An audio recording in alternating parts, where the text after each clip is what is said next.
নমস্কাৰ বন্ধুসকল, প্ৰজ্ঞান ইউনিভাৰ্ছ চেনেলত আপোনালোকক সকলোকে স্বাগতম জনাইছোঁ।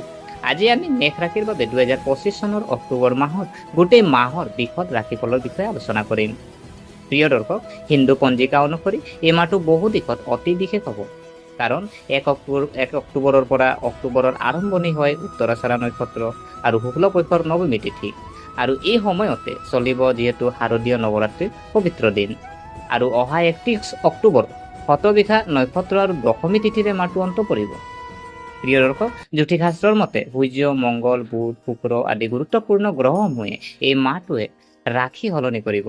এই গ্ৰহসমূহৰ গোচৰতে কেইবাটাও উল্লেখযোগ্য ৰাজযোগৰ সৃষ্টি কৰিব, যেনে ধৰি লওক মহালক্ষ্মী যুগ, গজেকেশাৰী যুগ, বুধাদিত্য যুগ, নৱপঞ্চম যুগ, বিপৰীত ৰাজযোগ আৰু মালব্য যুগ। এই যুগসমূহে 12টা ৰাশিৰ সকলোবোৰতে প্ৰত্যক্ষভাৱে প্ৰভাৱ পেলাব, যদিও মেষ ৰাশিৰ ওপৰত ইয়াৰ প্ৰভাৱ বহু দিশত অত্যন্ত উল্লেখযোগ্য হ'ব। এই মাহে আপোনাৰ কেৰিয়াৰ, শিক্ষা, আৰ্থিক পৰিস্থিতি, পাৰিবাৰিক জীৱন, প্ৰেম আৰু বৈবাহিক সম্পৰ্কৰ লগতে আপোনাৰ স্বাস্থ্যৰ ওপৰত কেনে প্ৰভাৱ পেলাব সেয়াও অন্বেষণ কৰিম। গতিকে পলম নকৰি আহক আমি ভিডিঅ'ৰ মাজলৈ সোমাই যাওঁ। প্ৰিয় দৰ্শক, প্ৰথমতে জানো আহক গ্ৰহৰ অৱস্থান আৰু যিহেতু গোচৰৰ প্ৰভাৱ। 2025 চনৰ অক্টোবৰৰ মাহত কেইবাটাও ডাঙৰ গ্ৰহৰ অৱস্থান সলনি হ'ব। গ্ৰহসমূহৰ অৱস্থান আৰু মেষ ৰাশিৰ ওপৰত ইয়াৰ প্ৰভাৱৰ বিষয়ে অন্বেষণ কৰোঁ আহকচোন। প্ৰথমতে জানো আহক সূৰ্য। এই মাহত সূৰ্যই তুলা ৰাশিত প্ৰৱেশ কৰিব। ইয়াৰ ফলত আপোনাৰ সপ্তম ঘৰৰ প্ৰভাৱ পৰিব। সপ্তম ঘৰটোৱে হৈছে বিবাহ, অংশীদাৰিত্ব আৰু জনসংযোগৰ তাৎপৰ্যপূৰ্ণ। সূৰ্য এই গোচৰতে আপোনাৰ সম্পৰ্ক আৰু সামাজিক জীৱনলৈ নতুন প্ৰত্যাহ্বান কঢ়িয়াই আনিব পাৰে। ইয়াৰ পিছত যদি চোৱা হয় মংগল গ্ৰহ আপোনাৰ যিহেতু লগ্ন, আৰু এই মাহত মংগল গ্ৰহৰ প্ৰৱেশত আপোনাৰ ষষ্ঠ ঘৰত প্ৰভাৱ পেলাব, যিটো ঋণ, শত্ৰু আৰু স্বাস্থ্যৰ সৈতে জড়িত। এই মংগল গ্ৰহৰ গোচৰতে আপোনাক শক্তি দিব, কিন্তু সৰু সৰু সমস্যাও আনিব পাৰে। ইয়াৰ পিছত যদি চোৱা হয় বুধ গ্ৰহ যদি চাওঁ যে বুধ প্ৰৱেশত আপোনাৰ কেৰিয়াৰ আৰু আৰ্থিক জীৱনৰ প্ৰভাৱ পেলাব। বুধাদিত্য যুগ গঠনৰ বাবে আপুনি অভাৱনীয় আৰ্থিক লাভৰ সন্মুখীন হ'ব পাৰে। ইয়াৰ পিছত যদি চোৱা হয় শুক্ৰ আপোনাৰ প্ৰেম আৰু বৈবাহিক জীৱনত প্ৰভাৱ পেলাব। এই সময়ছোৱাত আন্তৰিক সম্পৰ্ক বজাই ৰাখিবলৈ ধৈৰ্যৰ প্ৰয়োজন হ'ব। আমি যদি চাওঁ শনিৰ দিশ যদি চাওঁ, শনিৰ তৃতীয় দিশ আপোনাৰ কৰ্মৰ ভাৱৰ ওপৰত, আৰু এই দিশটোৱে আপোনাৰ কঠোৰ পৰিশ্ৰমৰ পুখুৰীত ফল লাভ কৰাটো নিশ্চিত কৰিব, কিন্তু ধৈৰ্য অতি প্ৰয়োজনীয়। প্ৰিয় দৰ্শক, এতিয়া আমি জানো আহক যে কেৰিয়াৰ আৰু ব্যৱসায় যদি চোৱা হয় এই মাহটো আপোনাৰ কেনে হ'ব। 2025 চনৰ অক্টোবৰ মাহত কেৰিয়াৰৰ ক্ষেত্ৰত নিশ্চিত ফলাফল আহিব। নিয়োজিত যিসকল আমাৰ বন্ধু বান্ধৱী আছে, এই মাহত আপুনি কৰ্মক্ষেত্ৰত কিছু অতিৰিক্ত দায়িত্ব লাভ কৰিব পাৰে। আপোনাৰ বছ বা ঊৰ্ধ্বতন বিষয়াৰ সৈতে সমন্বয় বজাই ৰাখিব লাগিব, আৰু এনেকুৱা এটা সময় থাকিব পাৰে যেতিয়া আপোনাৰ কামৰ শলাগ লোৱা হ'ব, কিন্তু ফলাফলত পলম হ'ব পাৰে। ব্যৱসায়ীসকলৰ বাবে যদি চোৱা হয় ব্যৱসায়ত বুদ্ধিমান ৰূপে বিনিয়োগ কৰক। গ্ৰহবোৰে ইংগিত দিয়ে যে এই মাহত আপুনি ডাঙৰ ৰিস্ক লোৱাৰ পৰা বিৰত থাকিব লাগিব। যদি আপুনি অংশীদাৰিত্বৰে কাম কৰি আছে, তেন্তে আপোনাৰ সঙ্গীৰ সৈতে ভুল বুজাবুজিৰ পৰা আঁতৰি থাকক। নতুন সুযোগ যদি চোৱা হয় মাহৰ মাজভাগত বুধাদিত্য যুগে কেৰিয়াৰ নতুন সম্ভাৱনা মুকলি কৰিব পাৰে।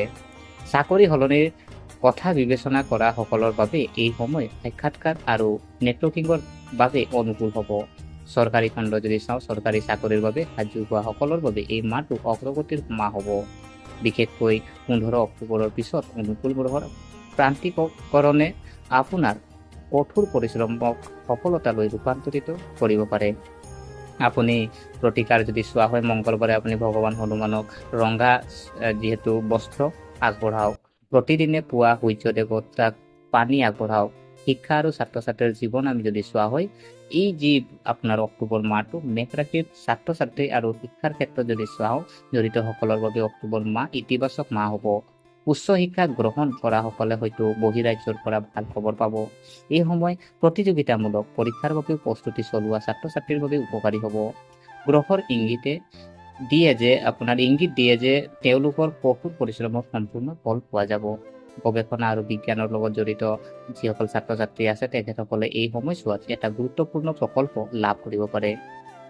ছাত্ৰ ছাত্ৰীৰ কাৰণে যদি প্ৰতিকাৰ আমি যদি চোৱা হয়, আপুনি বুধবাৰে ভগৱান গণেশক দুপৰীয়া অৰ্পণ কৰক, আৰু পঢ়া সময়ত হালধীয়া কাপোৰ পিন্ধিলে আপোনাৰ কাৰণে শুভ হ'ব। পাৰিবাৰিক আমি জীৱন যদি চাওঁ, পাৰিবাৰিক দৃষ্টিকোণৰ পৰা অক্টোবৰ মাহটো হয়তো কিছু উত্থান পতনেৰে ভৰি পৰিব পাৰে। পৰিয়ালৰ বৃদ্ধসকলৰ স্বাস্থ্যৰ যত্ন লোৱাটো গুৰুত্বপূৰ্ণ হ'ব। পৰিয়ালৰ ভিতৰত সৰু সৰু মতানৈক্যৰ সৃষ্টি হ'ব পাৰে, কিন্তু মাহৰ শেষৰ ফালে সকলো স্বাভাৱিক অৱস্থালৈ ঘূৰি আহিব।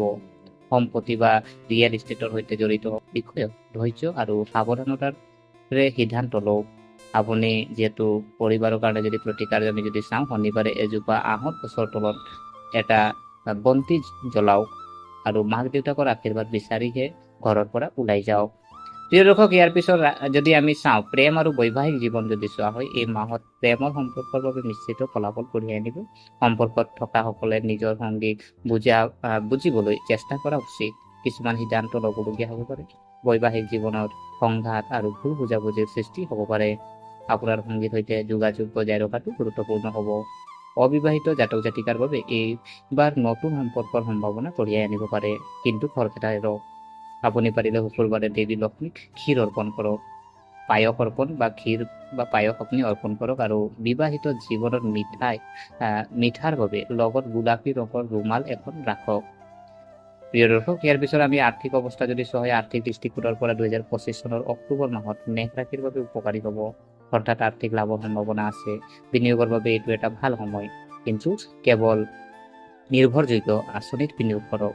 আবদ্ধ হৈ থকা যি ধন আছে ঘূৰাই পোৱাৰ সম্ভাৱনা আছে। মাহৰ শেষত এটা পুৰণি সম্পত্তি বিক্ৰী কৰিলে যথেষ্ট লাভ হ'ব পাৰে।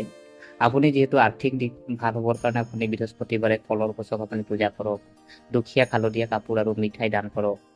যিহেতু আমি স্বাস্থ্যৰ যদি আমি দিশ চাওঁ, যদি এই আমি অক্টোবৰ মাহটো স্বাস্থ্যৰ ক্ষেত্ৰত অলপ সংবেদনশীল হ'ব। মানসিক চাপ আৰু উদ্বেগ বৃদ্ধি পাব পাৰে। মূৰৰ বিষ, চকুৰ সমস্যা বা পেটৰ বিষে আপোনাক আমনি কৰিব পাৰে।